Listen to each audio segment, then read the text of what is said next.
Mesdames et messieurs, ici Chaz et on se retrouve aujourd'hui pour parler des spoilers du chapitre 242 de Jujutsu Kaisen, idiot de survivants.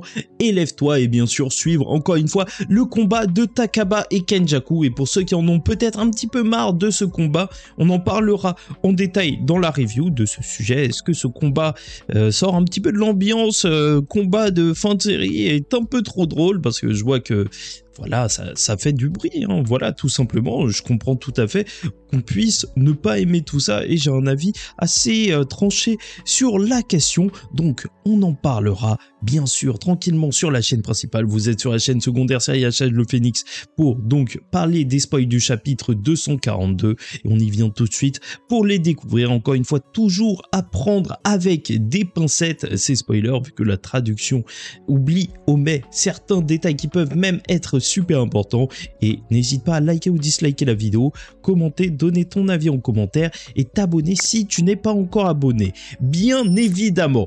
Et donc on se retrouve directement sur cette page, la page qui permet donc de voir le chapitre. Et ce qu'il faut dire, c'est que globalement je pense qu'on est tous d'accord pour dire que ce fléau est ultra flippant et je trouve ça juste génial en vrai de voir ça comme ça en fait directement. Un gros fléau, ça faisait depuis longtemps qu'on n'en avait pas vu un, je sais pas pour vous mais moi ça me manque, hein, tu vois, là, à l'ancienne, hein, surtout qu'il y a les épisodes de Shibuya qui sont fous. Donc bref, donc voilà, ça y est, énorme fléau. Le chapitre commence avec Kenjaku invoquant un cadavre maudit, non, un esprit maudit, donc de grade spécial appelé Akuro Uto contre Takaba. Mais l'esprit de grade spécial de Kenjaku est instantanément écrasé par Truck-kun de Takaba. Ok.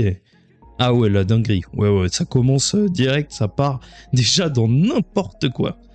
Les choses deviennent intéressantes à partir de maintenant, donc ne soyez pas confus. Ok, bah, ça veut dire ça va être compliqué. Déjà, je sais pas pourquoi il y a un costume.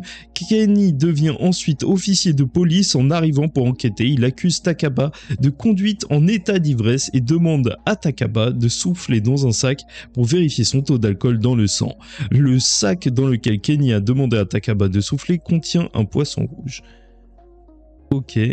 Ok, ouais, ça, c'est vraiment un chapitre qui part dans tous les sens. Kenny dit que s'il meurt, alors il arrête Takaba, mais il est déjà mort avant leur conversation. Ok, le poisson est mort. Ouh! Et je sais pas pourquoi il se fait électriser, parce qu'on dit électrocuter normalement quand il y a une mort, mais bon, bref, ça c'est un détail linguistique. Donc ils échouent à sauver le poisson et cela déprime Takaba, que Takaba découvre plus tard que Kenny prévoyait de faire et simule la mort du poisson pour remonter la mort de Takaba. Ok, le moral de Takaba. Ok, oui, encore une fois, chapitre très bizarre. Kenny réalise que la technique maudite de Takaba ne concerne pas seulement la matérialisation forcée de l'imagination de Takaba, elle affecte aussi l'imagination de l'adversaire et l'utilise. Ah ok, c'est bien ce qu'on a vu lors du dernier chapitre, ça affecte Kenjaku. Enfin, Kenny, voilà. Takaba et Kenny jouent maintenant à des quiz. Voilà, il y a une longue liste de questions, réponses et tout. On verra en détail s'il y a des choses intéressantes sur la chaîne principale. Takaba méprise de manière amusante et hurle sur Kenny. Il y a un genre de maître de cérémonie qui va demander ensuite aux participants de choisir la bonne porte. C'est vrai que là, tu vois, tu clignes des yeux ou t'écoutes un autre truc, tu te dis mais qu'est-ce qui est en train de se passer? Et franchement, même moi qui ai le chapitre sous les yeux, je me demande ce qui est en train de se passer. Qu'est-ce qui est difficile à dire aux autres? Auto-recommandation ou recommandation de l'école désignée, admission universitaire japonaise. Les deux, Kenny et Takaba, se précipitent vers la porte en disant que la question était facile. Juste au moment où donc ils allaient se précipiter, Takaba entend quelqu'un crier à l'aide. Il remarque ensuite un chat au milieu de la route, tandis qu'un taxi... Ok, il y a un taxi. Donc, est sur le point de le frapper. Takaba court pour le sauver, mais le chat s'avère être Kenjaku. Je sais pas. La vérité, c'est... ça m'a fait bugger le cerveau, en fait. Voir Kenjaku comme ça n'a Ça n'a ça n'a absolument aucun sens. Takaba se fait frapper par la voiture à sa place. Ils sont maintenant dans une mer et Takaba se précipite sur Kenjaku avec un jet ski. Kenjaku et Takaba jouent ensuite avec l'eau comme des enfants. Kenjaku commence à penser, c'est tellement amusant, cela fait combien d'années que je n'ai pas été aussi excité. Je suis content de l'avoir commencé, les jeux d'épuration. Ok, ça doit vouloir dire la traque mortelle. Kenjaku réalise soudain que ses pensées ont été à nouveau manipulées et attaquées par Takaba. Ok, non mais ce combat est fou, mais ça se trouve qu'il pense vraiment ça. Oh, il y a une canette géante de Fanta. Donc qu'est-ce qui est en train de se passer? Takaba arrête Kenjaku et lui demande de boire l'eau de mer. Il s'avère que c'est du Fanta. Eh mais c'est quoi ce gros placement de produit? Je sais pas, c'est vraiment, encore une fois, très particulier. Kenjaku réalise qu'il va perdre à ce rythme. Tous ces scénarios innombrables ne sont que des simulations pour Takaba, mais Kenjaku accumule progressivement des dégâts. Oh, c'est énorme, il est en train de battre Kenjaku en vrai.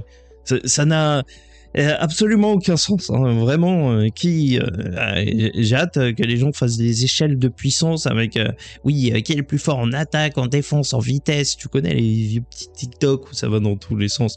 Voilà, on reste à voir ce qu'ils vont faire avec Takaba. Kenjaku réalise que ce combat ne se terminera pas tant que le désir de Takaba pour la comédie ne sera pas satisfait, alors Kenjaku décide de jouer le jeu. Ok.